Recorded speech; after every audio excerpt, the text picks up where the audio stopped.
Hello, this is Matt Johnson with Rational Pilot. This is part two of a series where we deep dive into Tesla's Model 3 production numbers and show you a little bit about how you can use the Rational Pilot system to get a better handle on trends impacting your business. So in the last session, we talked a little bit about the production data that we had up until that time.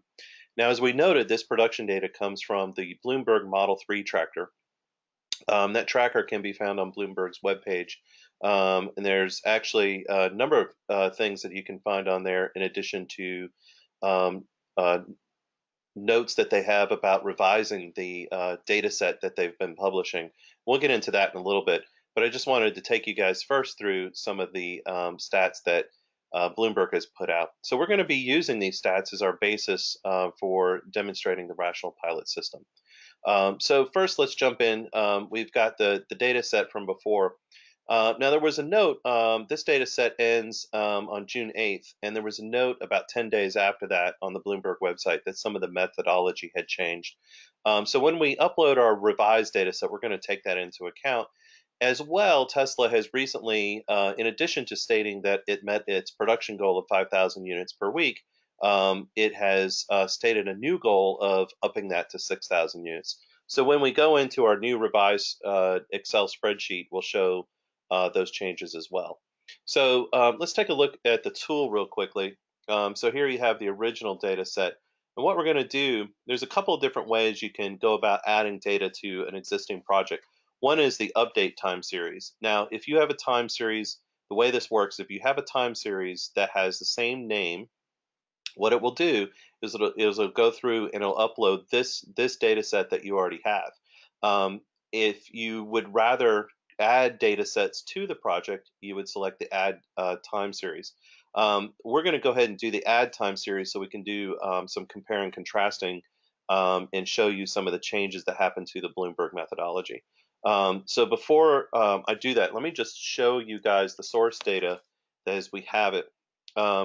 So in the spreadsheet, this is the original spreadsheet that we used. We had the weekly, which I've now labeled weekly version 1. This is the original data set that took us up to 6.8. Then we have the new version that's revised. Now, Tesla was saying that in about a month, they're going to be producing about 6,000 cars.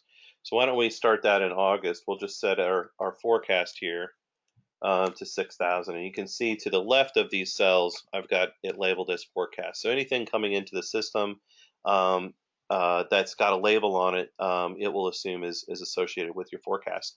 The other change that I made is the column header. I call it new methodology.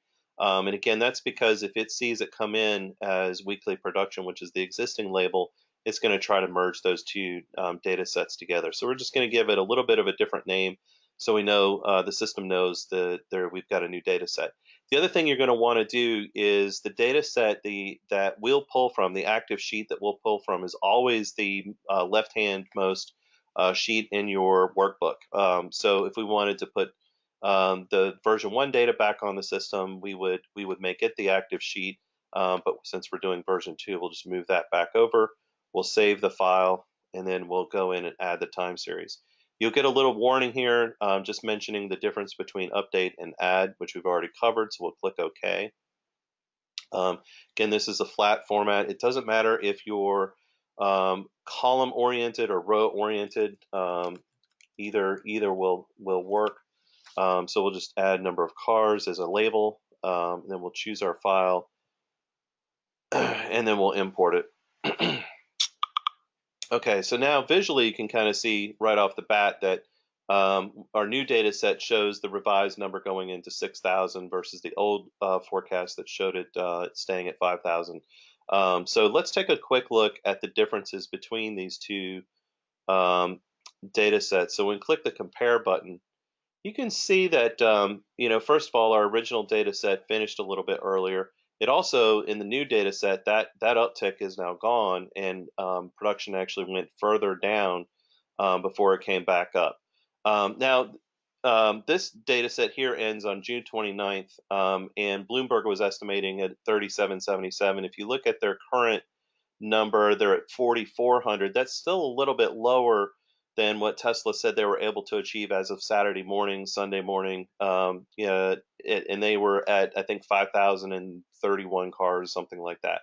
But needless to say, we're not really necessarily studying the actuals that Tesla's producing. We're studying the data set that Bloomberg's producing. So there you can see some of the changes. So we're going to focus mostly on the new methodology. But before we do that, I just want to make a couple of notes here. If you guys remember the original analysis that we did, we indicated that the production goal was achievable. And the way we did that was we added uh, a recursive um, trend line here that goes back and puts an emphasis on the most recent performance coming out of the trend, and then adjusts it so that you kind of get a seasonal effect, or we call it a cyclical effect, in the forward-looking data. And what we showed was that right about the first week of July, Tesla would be June 29th, 49.50, right on the nose of what to expect. And then we also showed that there will be some increased variability throughout July and August. And again, that's just reflecting the variability that we have in the data set coming into that. That doesn't have any kind of special, knowledge, hidden knowledge about Tesla's production. It just says if trends are going to continue, we should expect to see an additional volatility throughout July and August. Similarly, we also look at a different methodology where we created a range of outcomes using the RP Ensemble tool. We had a high estimate and a low estimate, and then an average. And one way to use this tool, as we talked about, is to indicate a range of time frames in which the objective could be met. And in this case, what we're kind of indicating here is that we should expect a little bit of a slip. Yes, it could happen if everything goes well. The objective could have been met by the end of the month and end of June, but more than likely for the trend to really kind of materialize, we're going to need until call it the middle of September. And that kind of coincides with the ensemble low estimate. And again, these are all derived from the trend lines here, and then an average kind of coming out in the end of July. If looking at what we know from the updated data, which we'll take a look at next, this is probably a good indicator that it's going to take a while for the improvements that Tesla is making to its production line to kind of sink in, and for that 5,000 number per week to be sustained over the long term. So another way to look at this is not just a time slip for when the initial objective is met, but also a range of time for which it'll take the sustaining number to emerge, where it's regularly above 5,000 units. And as we can see from this, we should expect some additional variability coming in. And if you're producing a report for your own company using your own company's data, I think it's important to compare and contrast these two views. They don't necessarily contradict each other. What they're saying is, hey, here's some variability that we should expect in our processes upcoming, and we should expect this variability to last, for about 2 months.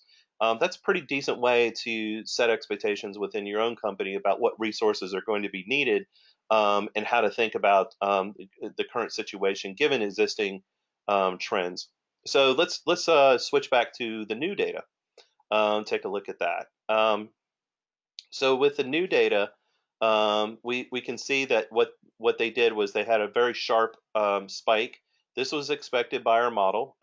In fact, if we wanted to take a look back at putting the cyclical number on just to kind of back test, we can go back to say May, and start the data there, and you'll see that it pretty closely mirrors uh, um, the data that we received most recently. And I think I need to focus a little bit here, make sure I get it all set up right here so that we can see it impacting.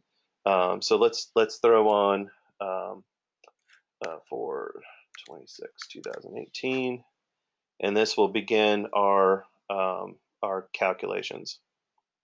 And so there you can see how our view of how things would move is coincided. Now we show this uptick happening much earlier in June, In reality, it happened a little bit later. And again, this is kind of reflecting overall variability that's in the data. Um, the If we were to take a look now at where things are going and throw the forecast on, um, we can see that again this variability is expected to continue throughout August. So if we were to add that into our saved charts, we could just say expected production variability to continue throughout August. And we'll just add that in as a chart, and then you can go back to your saved charts as we've done in the past, and you can pull that up and retrieve it. Anytime you add a caption, you're gonna add it to the saved charts. But as well, anytime you add any sort of comment, for instance, if I was to just add a comment here, hey, we made it, or Tesla made it to 5,000, yay. What's going to happen is you're going to see this comment appear here, and then over to the right, you've got a comment link where you can retrieve that the data, the settings that were set up in there. And in fact, let me just illustrate that one more time. I'll just throw in a test comment. I forgot to have something checked so you could see the effect. So here it is in a cumulative form, and we'll just say cumulative chart. And you'll see that you can pull that back up. So here's the standard chart, and then here's the chart that you just made. So anytime you do that, it's going to save that option and associate it with that comment. Very helpful if you're having an ongoing discussion and want other people to be able to see exactly what you're looking at. Now, one of the things that's interesting while we go back and take a look at this is really kind of more of a trivial thing, but it helps demonstrate a little bit about the system. One of the things that's interesting is if you take a look at just the quarter production on a cumulative basis. So if we set up our chart here just to show the quarter, so let's just update it real quickly. So here's the cumulative view just for Q2. So one of the things that if you've been following the Tesla stock price and see that it's down, and you see a number of people have introduced a number of critical reports since the days following the announcement that they hit 5,000. One of the criticisms of Tesla is that they underdelivered the number of cars, Model 3s, that they said that people expected them to deliver for Q2. And you can see here in the cumulative, they by the Bloomberg data set, they produced 33,000 cars in the quarter. So that's one way you can get at a cumulative number very quickly in the Rational Pilot system, is to just set up your dates for that quarter and hit cumulative. We also have a shortcut that allows you to do it in a one-click form. So if you hit quarterly, it'll automatically sum everything for you in a quarterly fashion. And then if you want to brush it down to the individual quarter, you can just do that there in the dates. And then you'll see it just for Q2. And you can kind of see where April was 49.35, and end of June was 28,000, which gets you back to the same cumulative number that you would see there. Now, one of the other things that's interesting is that a lot of people were saying, well, I think Goldman had Tesla coming in at 22,000 cars. Another analyst had them coming in at 30,000. By all estimates, they exceeded that in terms of number of productions, but they didn't necessarily deliver that many. I think the latest number that they announced was that they delivered 18,000. The Bloomberg data set actually down in their blog has an interesting note about that, and it relates to the number of cars that if Tesla exceeds, then the federal incentives, tax incentives for consumers purchasing the cars will drop. And it basically relates to the quarter in which this milestone occurs. is the quarter in which the sunset begins. And in fact, there is a lot of people out there who've produced a wide range of data sets. In fact, I found one here that's a Google Docs spreadsheet, and they go through by model, looking at how many cars have been produced, and what the estimate is. And they were kind of saying the similar thing, that they felt like Q2 probably would push Tesla over the limit. Um, and in fact, they are estimating 204,000. But Tesla didn't deliver that many cars, is what people were expecting. So potentially, we'll see when the official numbers come out, when the Q2 earnings come out. This is going to be an area of conversation, most likely, because it has a pretty dramatic impact on the consumer side of when you take your car and you take delivery. Are you going to get the $7,500 credit, or are you going to get the $3,750 credit? One of the other things that came out recently was that Tesla announced that they had they are offering customers to take delivery sooner rather than later if they put down an additional $2,500 deposit. I think that makes a lot of sense for consumers to consider that, because again, it's a deposit, not an additional payment, and it allows you to get jump forward in line and potentially take advantage of the $7,500 credit, since it appears that with Tesla not delivering as many cars in Q2 as people thought, the sunset's going to begin here pretty quickly in Q3 and Q4. Probably makes sense to go ahead and take advantage of that while you can, if you're given the opportunity to. And it seems like Tesla's offering that to customers. Some of the analysts didn't like that plan, felt that it indicated that they were doing it purely for cash flow reasons. I think it actually makes economic sense. If you're going to offer a benefit to somebody, why not have an economic incentive tied to that, so that they can get ahead in line? It makes sense to me, but maybe it didn't make sense to others. But let's just to get back to the tool. It kind of looking through how the data lays out, you can very quickly get at a Q3 number, and of course you can indicate that in the caption. So you can say Q2 deliveries at 33K, but excuse me, Q3 production. Let's make sure we get the right terminology here. Q3 production at 33K, but deliveries indicated by company at 18K. And again, that'll add to as you add that to a caption, that'll add it to your saved charts, which you can use to present to other people, get new comments on. So in a nutshell, this is part two, concludes part two of our series on Tesla's Model 3 production. We welcome any feedback, any comments that you guys have. Please also check out for episode one. We'll come back probably towards the end of the summer and take a look at that 6,000 production target, see how they're trending towards that. And again, we'll be analyzing the Bloomberg Model 3 tracker as our data set. So until then, thank you for watching, and we'll see you next time.